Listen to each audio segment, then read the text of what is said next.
Hi, I'm Suesy Circosta.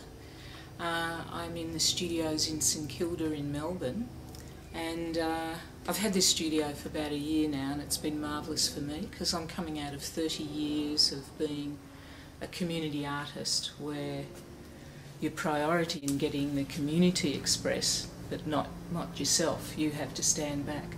So it's been absolutely wonderful for me to be able to be in this space and just be able to play and take these concepts where I want to take without having to deal with anyone else.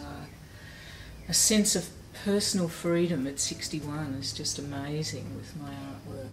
And the work at the moment, what I'm concentrating on is looking at the tension between our spiritual life and our material life, and what that sets up for people, and how most people can get lost in one or another. And so the balance of the spiritual and the material, I guess, is one of the most transformational passageways that we all take. This work really looks at what we're attached to, the treasures that we have, what we're addicted to, what's meaningful in our life, what's our cultural, religious context for our thinking. Are things chance? Are they arbitrary? Is there a basic order? All those things that I've been a deep meditator for 30 years, and now I'm finding I need to actually sort of grapple with it in the concrete sense. So that's where my work is heading and opening up. It's been an absolute surprise for me what I'm actually sitting on, and it's been a long while since I've let myself view myself on the canvas. So I actually started the works by wanting to look at my obsession with collectibles and my attachment to certain objects. And as I did that, I then wanted to look at what is it about people who collect, and particularly what is it about women and their treasures. What do they collect?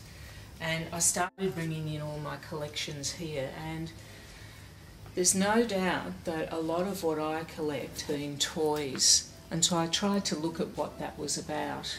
And you'll see some of the little toys here. What I do is I just pack everything in here, and eventually the toy or the piece talks to me and I'm able to use it.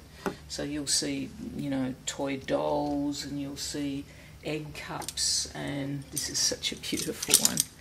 I'm particularly interested in how people look at these collectibles and what they associate with the collectibles. As a personal memory treasure, but also in terms of attachment. Why do we become attached to these things? I usually work to a concept and stay very tightly within that concept. But because I've allowed this work to be a lot more intuitive and in a way behavioural and psychological, the things that are coming out are a complete surprise to me. It's quite exciting from that point of view. Walking into the studio is walking into a whole personal world, which is what art and artists are about, isn't it? In a way, I see a lot of these pieces like automatic writing. Yeah. Except there's a lot of craft and technique goes into it. And what I have to watch is that I don't get lost in the fear of, will it be marketable? Has it got enough content? Is it valuable enough? Is it innovative enough? All these questions that are thrown at you, which just block the creative process and put you into an incredible state of anxiety.